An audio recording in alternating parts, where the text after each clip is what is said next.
Сегодня я хотел бы говорить на тему воспитания детей. Но не в том плане, как вы себе сейчас это представляете. Наказывать или не наказывать, ремнем или там в угол поставить, не разговаривать с ним 14 дней или телефон отобрать. У каждого свои сразу какие-то идеи начинаются в голове. Я буду сегодня говорить о воспитании детей. Каждый из нас, так или иначе, мы чей-то ребенок. Я чей-то ребенок. Ты чей-то ребенок. У тебя могут быть дети, а может их и не быть сегодня, но однозначно ты чей-то ребенок. Поэтому я буду говорить для тебя. Мы сегодня говорим о воспитании детей, но когда мы вообще слышим слово «воспитание детей», мы почему-то думаем, у нас такое представление, что воспитание детей – это такой трудный, нудный процесс, когда ты объясняешь людям, детям, законы мироздания, законы бытия, ты просто проводишь с ними дурацкое такое время, когда тебе надо их бесконечно нотациями своими назидать о том, что ему надо делать, что нельзя делать, с какими друзьями дружить, с какими не дружить. Но знаете, на самом деле все не так. На самом деле все не так. Все начинается с базовой базы. И если этой базовой базы нет, то изначально в ребенке сразу же происходит слом. И эта базовая база, она записана в первом послании к Коринфянам. Посмотрим в самые главные вещи, от которого зависит воспитание ребенка. Если вот этого нет, вы можете рассказать ему все, что хотите. У него никогда не будет правильного библейского воспитания. У него будет слом внутренний. Вот здесь, смотрите, написано так. «Хвалю вас, что вы помните меня во всем и поступаете согласно учению, которое я вам передал». Я хочу, чтобы вы знали, что глава каждого мужчины Христос. Все эти идиотские вопросы, кто в доме хозяин, навсегда должны уйти из нашей жизни. Христос в доме хозяин. А я его уполномоченный представитель. Муж. Если вот эта базовая база нарушена, то все остальное будет просто разбито, исковеркано, сломано. Дальше написано, глава каждого мужчины Христос, глава женщины ее муж, а глава Христа Бог. Здесь очень четкая иерархия прописана, то, что должно быть в семье. Но я сразу подчеркиваю, это не воинская иерархия, где я генерал, она полковник, и я там ей говорю, а она дальше по ниспадающим до солдатов доносит какую-то истину.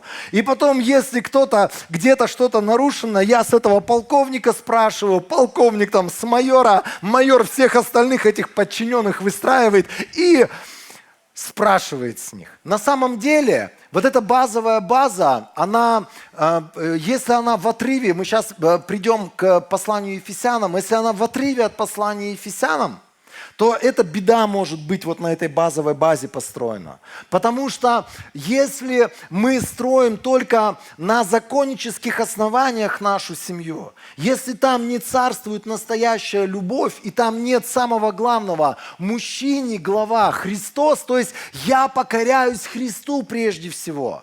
Если там нет мужчины, который стоит под властью Христа, который любит Христа, который бежит за Христом, чье сердце находится в воле Христа, который хочет исполнить предназначение Христа. Если этого мужчины нет, все будет сломано. Вы, наверное, сразу же понимаете, если вы вдруг воспитаны были в семье безбожной, уже куча разных бед в вашем сердце есть. Если вы были в неполной семье воспитаны, вы понимаете, что есть опять-таки куча вещей, которые были изначально нарушены в голове, в сердце. Мы к этому вернемся. Любой мужчина бесчестит своего главу, если молится или пророчествует с покрытой головой. Жена бесчестит своего главу, если молится или пророчествует с непокрытой головой. Это все равно, что она обрила бы свою голову. Я Божий человек. Я читаю Писание совсем с другого ракурса. И я понимаю, что здесь Бог говорит о структуре семьи. Он говорит фактически о том, кто кому подчиняется, кто под чьей главой находится. И если я сегодня покрыт главой своей жены, если я сегодня нахожусь под ее властью, Библия говорит, я порочу, или я, как здесь сказано, бесчещу своего главу. Я вместо того, чтобы находиться под главою Христа, Вместо того, чтобы покоряться Ему, знаете, вот это чаще всего это беда многих безответственных мужчин. Это мужчины, которые не хотят искать Христа. Это мужчины, которые не хотят строить на Божьем основании свою семью. И когда есть какие-то вопросы, которые надо решать, они это все скидывают на жену на свою. В этот самый момент они становятся под власть своей жены, потому что тот, кто несет ответственность, у того власть. Нету другой власти. Когда ты сегодня несешь ответственность, сколько у тебя будет детей, когда ты несешь ответственность, где ты возьмешь деньги, как ты заработаешь эти деньги, чтобы этих детей воспитать, прокормить, где они у тебя будут учиться. Да, жена может подсказать. Жена может сказать, а было бы классно в солнышко, Стас, детей наших отдать. Ну вот в солнышко давать не будем, там 25 тысяч за двоих, вот если ты заработала бы 25 тысяч, тогда вот и отдавай их. В этот самый момент, когда ты такие слова говоришь, в этот самый момент бесчестишь своего главу.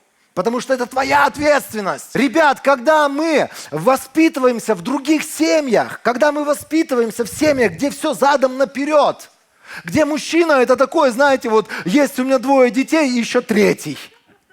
Старший, за которого тоже надо отвечать, постоянно звонить, где ты, а ты вот это купил, а ты вон то сделал, а ты мои задания исполнил, другими словами. Друзья, вот когда у нас здесь что-то пошло не так, все, что мы доброго скажем нашим детям, это будет хорошо, может быть, но не для них. Потому что они, все, что они сделают, они продолжат то, что они видели в наших семьях, друзья.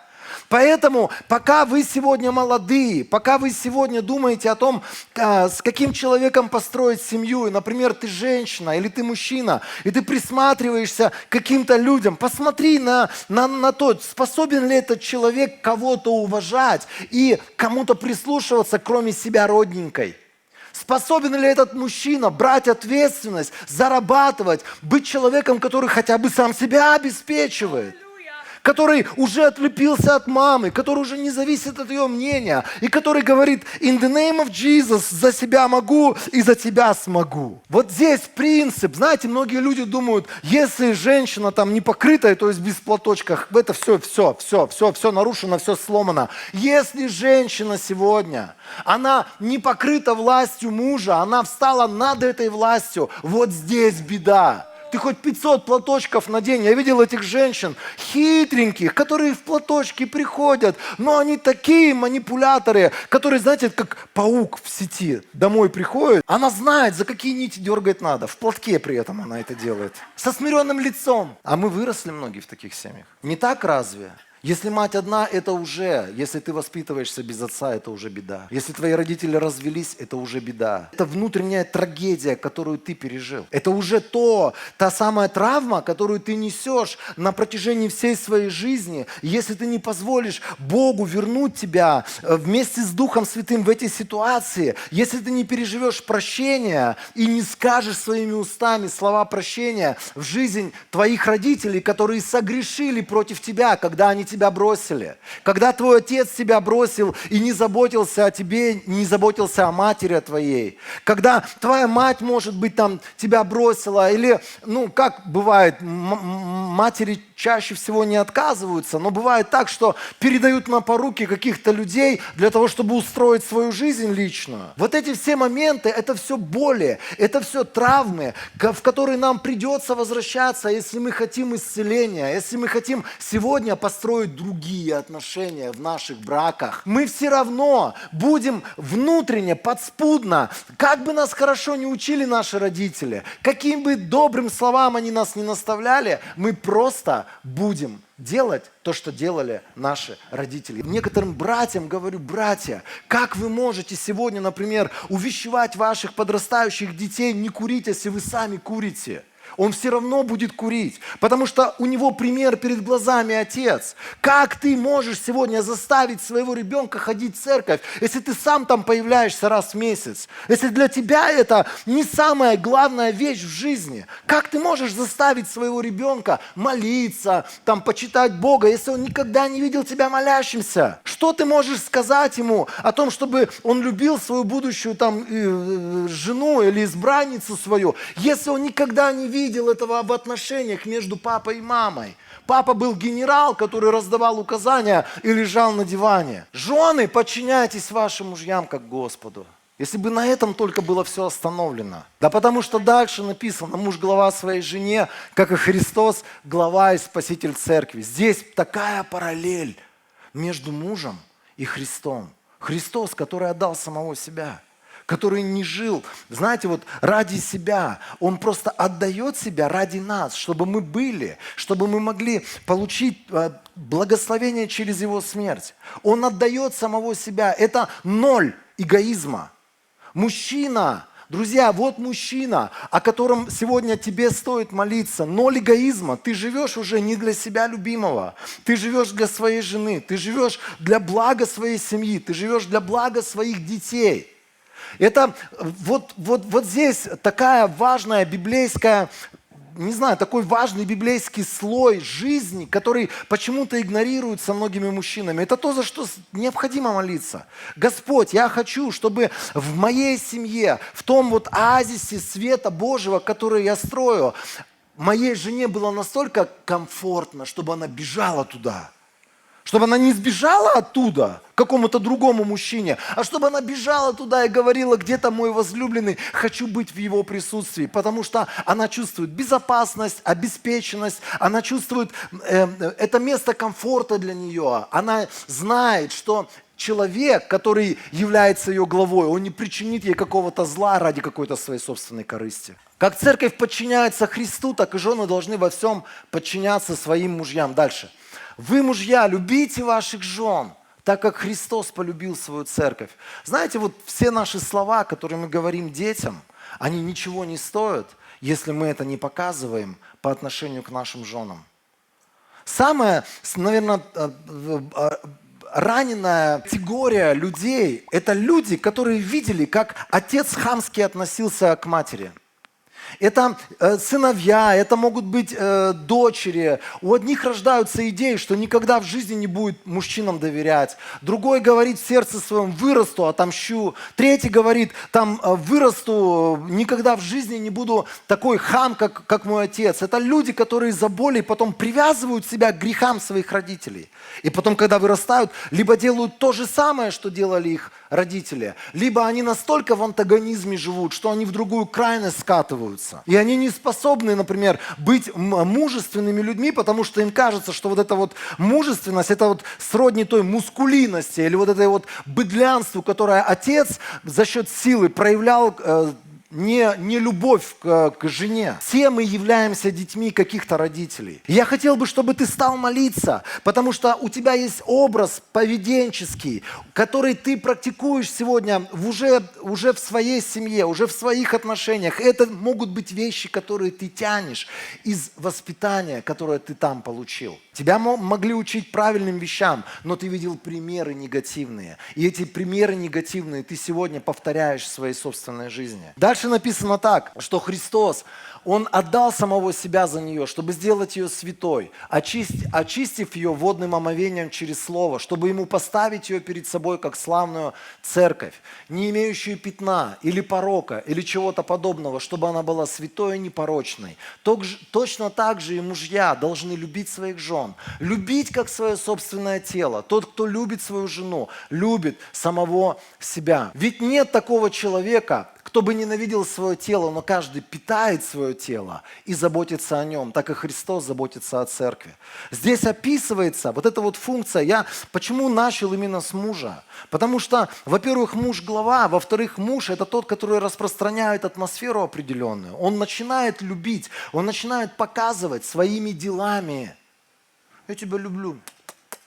А вот у нас там вечером кусок мяса, вот тебе косточка, а мне надо белка побольше. Что происходит?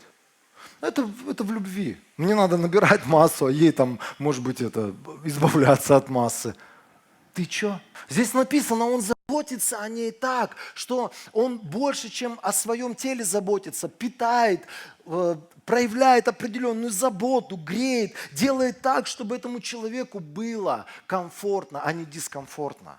Итак, базовая база, друзья. Во-первых, есть конкретная Божья иерархия. Христос, муж, жена. Это никто никогда не отменит. Какой бы, знаете, вот в каком бы обществе мы сегодня ни жили, сегодня общество, оно не сможет изменить то, что записано в Писании, то, что Бог видел изначально о своей семье. Это базовая база. И дальше написано, что даже мужчина, он любит свою жену, он проявляет эту любовь, а жена отвечает чем? Уважением. И она